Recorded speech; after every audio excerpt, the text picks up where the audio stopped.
الحمد لله نحمده ونستعينه ونستغفره ونؤمن به ونتوكل عليه ونعوذ بالله من شرور أنفسنا ومن سيئات أعمالنا.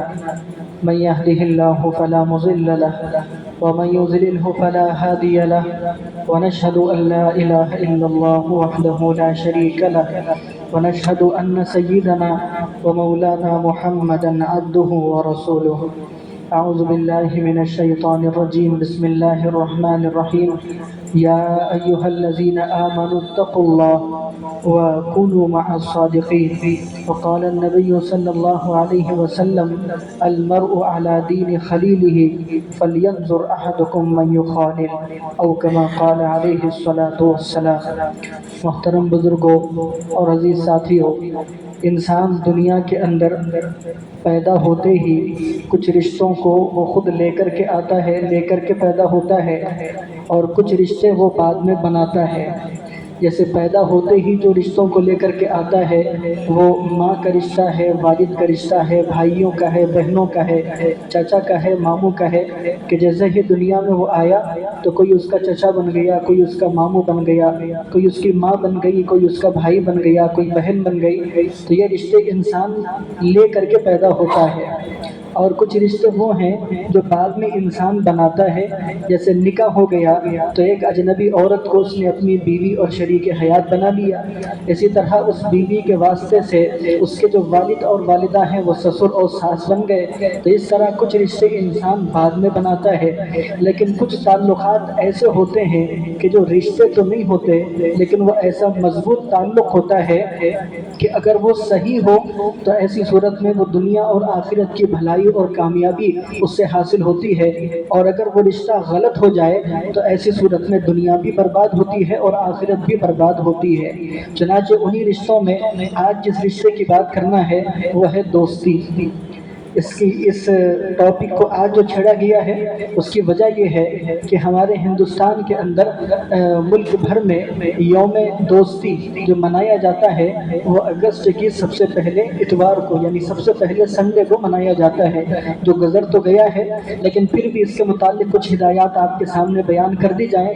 اس لحاظ سے اس مضمون کو آج کے جمعہ میں آپ کے سامنے چھیڑا گیا تاکہ قرآن اور حدیث کی روشنی میں آپ کے سامنے بتلا دیا جائے کہ دوستی کا مقصد کیا ہوتا ہے، دوست کیسے انسان کو بنانا چاہیے، دوستی میں کیا کیا ہدایات اللہ اور اس کے رسول نے دی ہیں.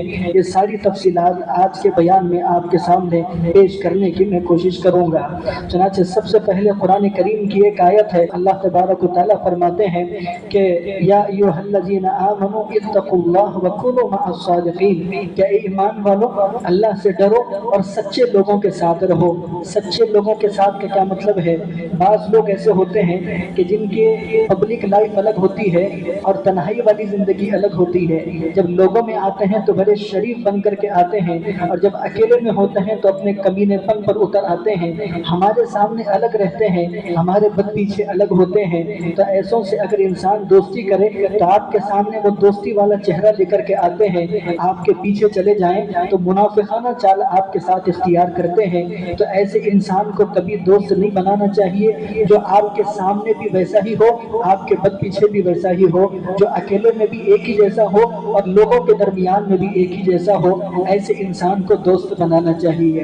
اسی طرح اللہ کے رسول نے فرمایا المرء علی دین خلیلہ، کہ آدمی کے اندر جو صفات، جو کوالٹیز اور جو بیہیویئر اور جو چیزیں پیدا ہوتی ہیں یہ اس کے دوست کی وجہ سے پیدا ہوتی ہے. یعنی اس کے دوستوں کے اندر جیسے آداب اور اخلاق اور جیسا کیریکٹر ہوتا ہے ویسے ہی کیریکٹر اس کے اندر بھی منتقل ہوتے ہیں. اسی وجہ سے حضور نے فرمایا فَلْيَنْظُرْ أَحَدُكُمْ مَنْ يُخَالِلْ، لہذا تم میں سے ہر شخص جب دوست بنانے لگے تو سوچ سمجھ کر کے دوست بنانا چاہیے کہ وہ کس کو دوست بنا رہا ہے، کس کے ساتھ اٹھا بیٹھ رہا ہے اور کس کے ساتھ وہ صحبت اختیار کر رہا ہے. اچھے لوگوں کے ساتھ اگر رہے گا تو ان کی اچھائی اس کے اندر منتقل ہوگی، اگر برے لوگوں کے ساتھ رہے گا تو اس کی برائی پھر منتقل ہونا ضروری ہے.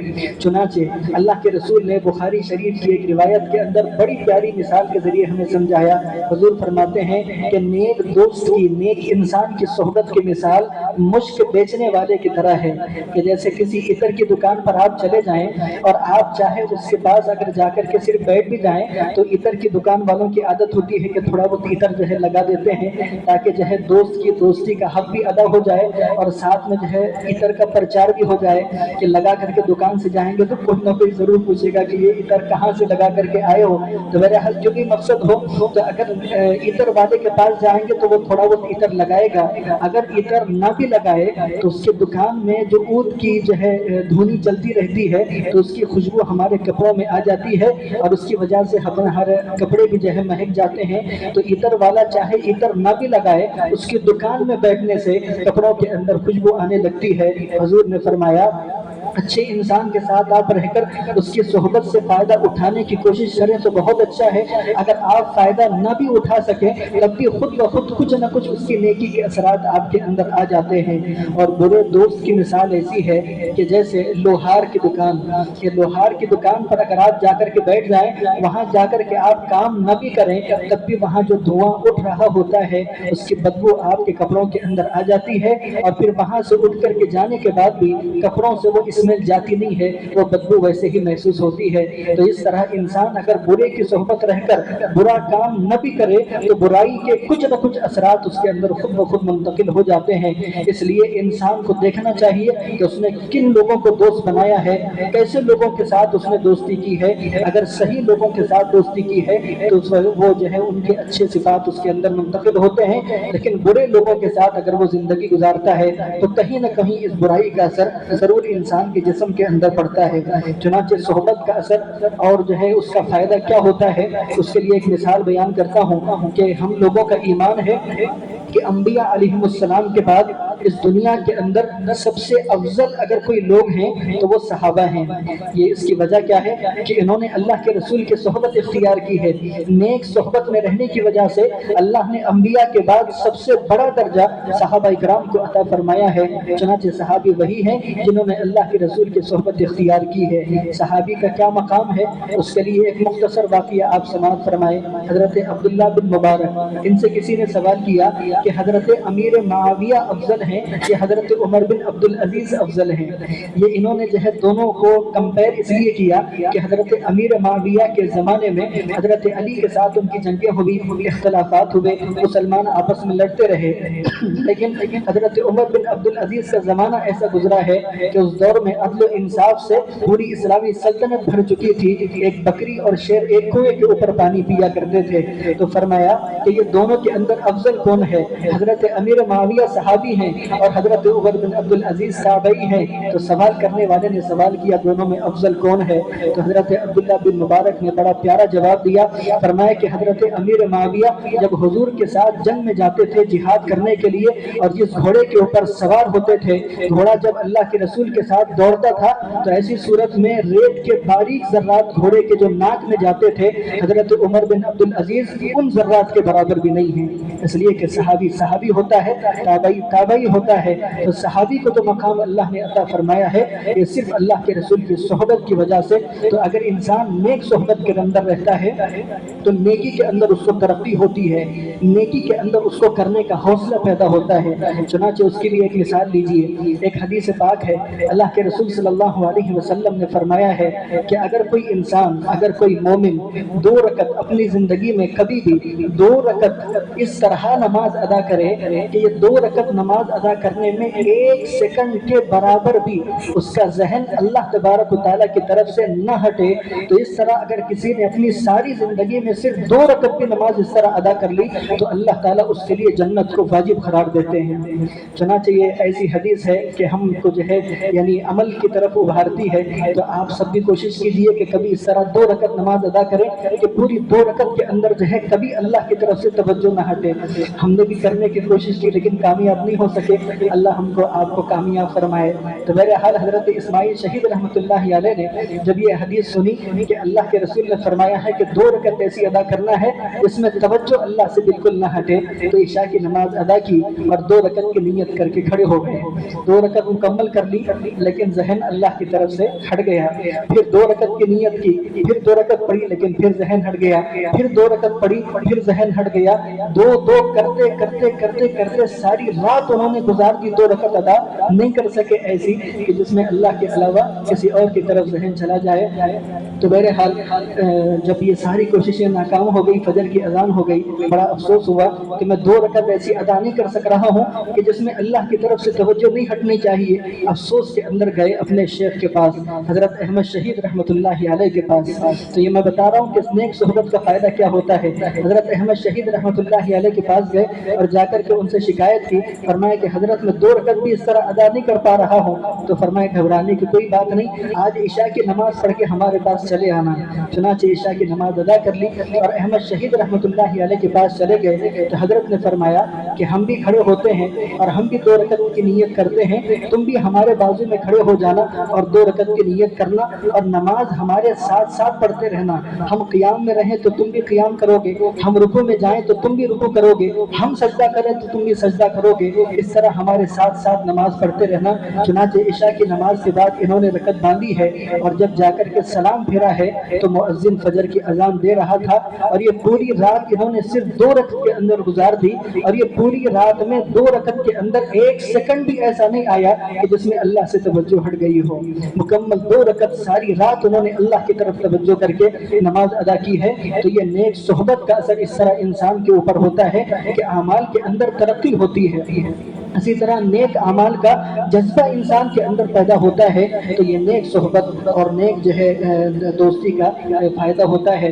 اسی طرح ایک چیز اللہ تبارک و تعالیٰ نے انسان کی فطرت اس طرح بنائی ہے کہ انسان اپنے اطراف کی چیزوں کو کاپی کرتا ہے، یہ انسان کی فطرت کے اندر اللہ نے رکھا ہے۔ تو اگر نیک لوگوں کے ساتھ اگر ہماری دوستی رہے گی، نیک لوگوں کے ساتھ اٹھنا بیٹھنا رہے گا تو ہم ان کو کاپی کرنے لگیں گے، اگر بروں کے ساتھ ہم رہیں گے تو ہم بروں کو جو ہے کاپی کرنے لگیں گے۔ ایک واقعہ شاید میں نے اس سے پہلے بھی آپ کے سامنے بتایا ہوگا کہ ایک نوجوان ایسے ملاقات کے لیے آئے، 2 نوجوان تھے، تو ان میں سے ایک نوجوان جب بھی جو ہے بات کرنے لگتے تو بات کے دوران جو ہے بار بار اس طرح ناک کو اس طرح صاف کرتے، کبھی یہ ہاتھ سے کبھی وہ ہاتھ سے، بار بار اس طرح ناک کو صاف کرتے۔ میں سمجھا شاید ان کو زکام ہے، لیکن دیکھ کر کے لگ نہیں رہا تھا کہ ان کو زکام ہوگی۔ ان کی ایک جو ہے عادت بن گئی تھی کہ بات بات کو ایسے ناک کرے ادھر سے کبھی ادھر سے، تو وہ بات کر کے اٹھ کے چلے گئے۔ تو اس کے بعد ان کے جو دوست تھے تو میں نے کہا کہ ان کو زکام تو نہیں تھی، پھر بھی یہ تھوڑی تھوڑی دیر کو ناک کیوں سیدھا کر رہے تھے؟ تو ان کے دوست نے اس کی وضاحت کی کہ ایک فلمی ایکٹر ہے جس کا انداز یہ ہے کہ جب وہ بات کرتا ہے تو بات کے دوران تھوڑی تھوڑی دیر کو کبھی ادھر سے ناک سیدھا کبھی ادھر سے ناک سیدھا، تو وہ دیکھ دیکھ کر کے اس کو فالو کر کر کے اس کی عادت ان کو پڑ گئی ہے کہ یہ بھی جو ہے تھوڑی تھوڑی دیر کو ناک کو سیدھا کر رہے ہیں۔ حالانکہ اس طرح بیٹھک کے اندر کسی سے بات کرتے ہوئے بار بار ناک کو چھیڑنا یہ غیر مہذب عمل ہوتا ہے، لیکن اس کے باوجود دیکھنے کی وجہ سے یہ عادت ان کے اندر منتقل ہو گئی۔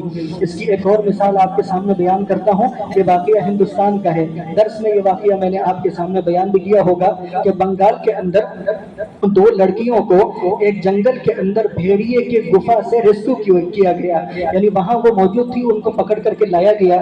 تو ایک صاحب ان میں سے انہوں نے وہ دونوں بچیوں کو گود لے لیا، اس لیے کہ ان کے ماں باپ کا کوئی پتہ نہیں تھا۔ تو جب ان کو گود لیا گیا اور اپنے گھر پر لایا گیا تو انہیں اس بات پر تعجب ہوا کہ یہ بچیاں اپنے دونوں پیروں پر چلنے پر قادر نہیں تھی، بلکہ چلنے کے لیے اپنے دونوں ہاتھوں کا بھی استعمال کرتے تھے جیسے ایک جانور کرتا ہے۔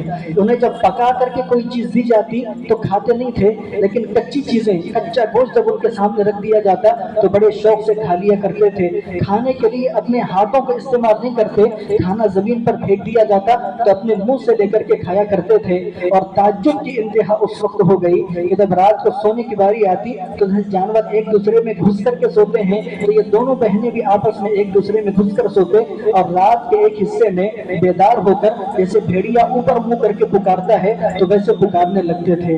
تو سوال یہ ہے کہ یہ ہیں تو انسان کی بچیاں، پھر یہ بھیڑیوں والی صفت ان کے اندر کیوں آ گئی؟ تو اس کا جواب یہ ہے کہ انہوں نے کئی دن کئی مہینے بھیڑیوں کے ساتھ گزارے ہیں، لہذا ان کی صفات اور ان کے طور طریقے ان کے اندر منتقل ہو گئے، تو انسانوں کے اندر بھی بھیڑیے پائے جاتے ہوتے ہیں، انسانوں کے اندر بھی ایسے لوگ پائے جاتے ہیں جو برے اعمال، بری جو ہے چیزیں اپنے اندر پیدا کیے ہوئے ہیں، تو ایسے لوگوں کے ساتھ اگر ہماری اولاد رہے گی تو پھر ویسی صفات ان کے اندر منتقل ہوتی ہیں۔ اس لیے اپنے بچوں کو اور خود اپنے لیے بھی اس بات کی پابندی کرنا چاہیے کہ ہم خود بھی نیک لوگوں کے ساتھ رہیں اور ساتھ میں اپنے بچوں کو بھی نیک لوگوں کی صحبت دینے کی ہم کوشش کریں۔ اب یہ پوری بات کا خلاصہ یہ ہوا کہ نیک لوگوں کے ساتھ رہنا چاہیے، نیک لوگوں کی صحبت اختیار کرنا چاہیے، برے لوگوں کے ساتھ نہیں رہنا چاہیے۔ اب سوال یہ پیدا ہوتا ہے کہ نیک صحبت کس کو کہا جاتا ہے، نیک دوست کس کو کہا جاتا ہے؟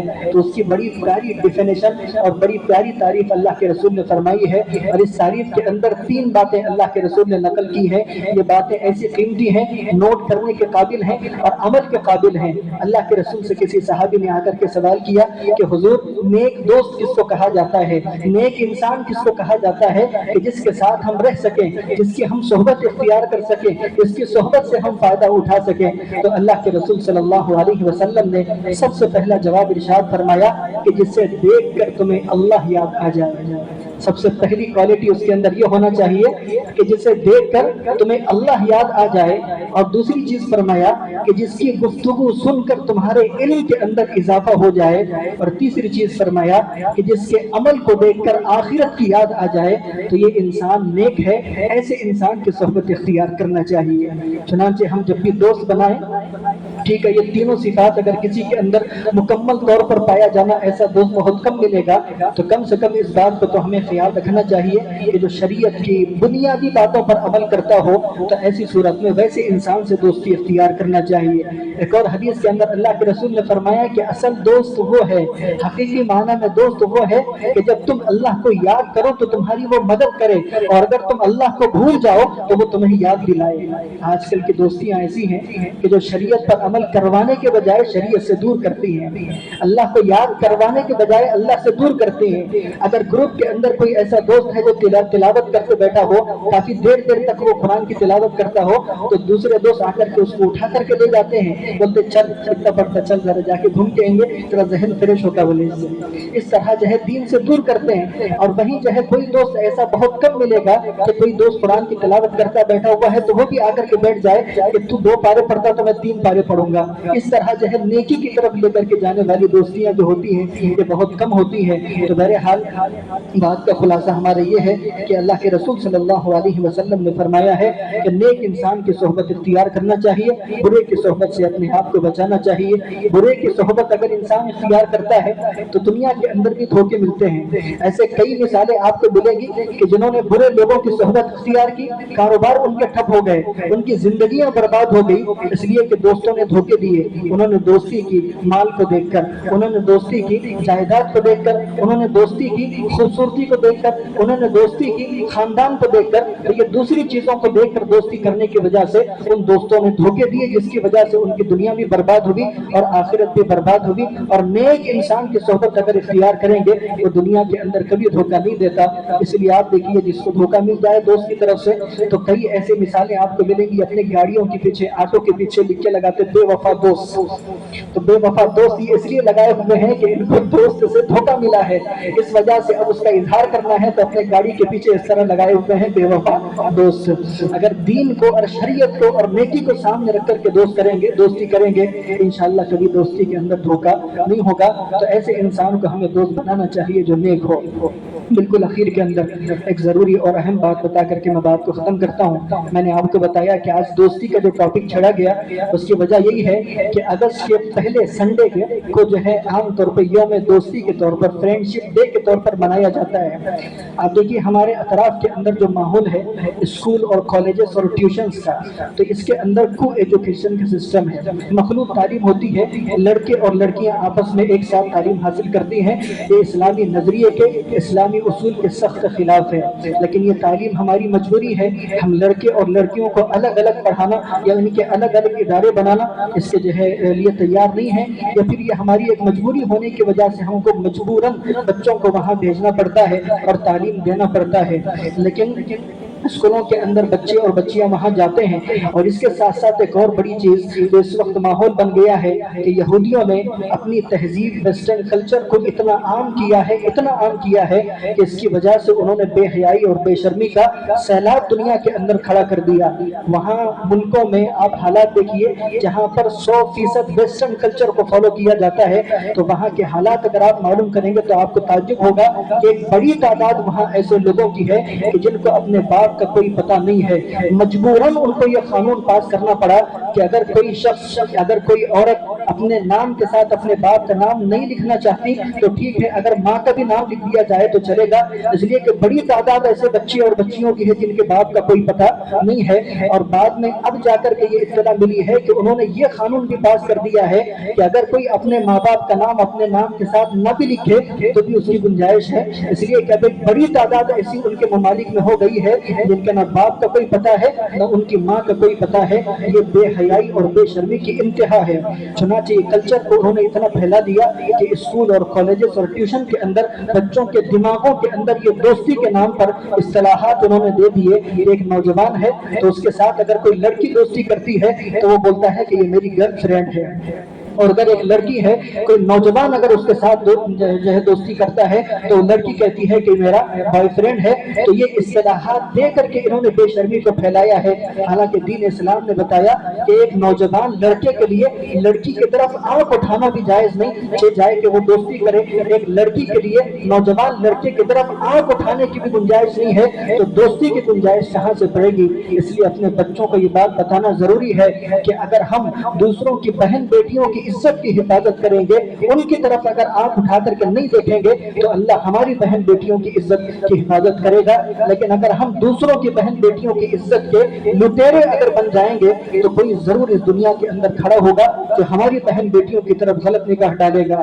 اور ساتھ میں اپنے بچیوں کو، اگر اللہ نے بچی دی ہے، بیٹی عطا کی ہے، تو ان کو بھی یہ بات بتانا ضروری ہے کہ اگر کوئی نوجوان ان کی طرف دوستی کا ہاتھ بڑھائے تو اس کا جواب اپنی چپل سے اور اپنی سینڈل سے جو ہے دینا چاہیے، ان کی طرف دوستی کا ہاتھ کبھی نہیں بڑھانا چاہیے۔ یہ فرینڈشپ ڈے جب آتے ہیں تو ایسی صورت میں اسکول اور کالجز کے اندر آپس میں گفٹس جو ہے نوجوان لڑکے اور لڑکیاں ایک دوسرے کو دیتے ہیں، بے حیائی اور بے شرمی پھیلتی ہے۔ اور اس کے بعد موبائل کا فتنہ تو ہے ہی کہ نمبر اگر آپس میں ایکسچینج ہو جائے، نمبر ایک دوسرے کے پاس چلے جائے تو اس کے بعد پھر بے حیائی کا ایک سلسلہ شروع ہوتا ہے، جس کی وجہ سے ایک نوجوان لڑکی اپنے باپ کی عزت کو داغدار کرتی ہے اور ایک نوجوان اپنی جوانی کو تباہ اور برباد کر دیتا ہے۔ تو نوجوانوں کو یہ بات سمجھنا چاہیے کہ نوجوان کی دوستی جو ہے ایک نوجوان لڑکے سے، نوجوان لڑکی کی دوستی نوجوان لڑکی سے دوستی ہے تو وہ نکاح کے بعد۔ ایک لڑکے کی اپنی دوستی جو ہے اپنی بیوی سے ہونا چاہیے، اپنے والدین سے ہونا چاہیے، اپنے بھائی بہنوں سے ہونا چاہیے، لیکن غیر شرعی جو تعلقات ہیں اس سے اپنے نوجوانوں کو اس دور کے اندر بچانا بے انتہا ضروری ہے۔ اللہ تعالی ہم تمام کو عمل کرنے کی توفیق عطا فرمائے۔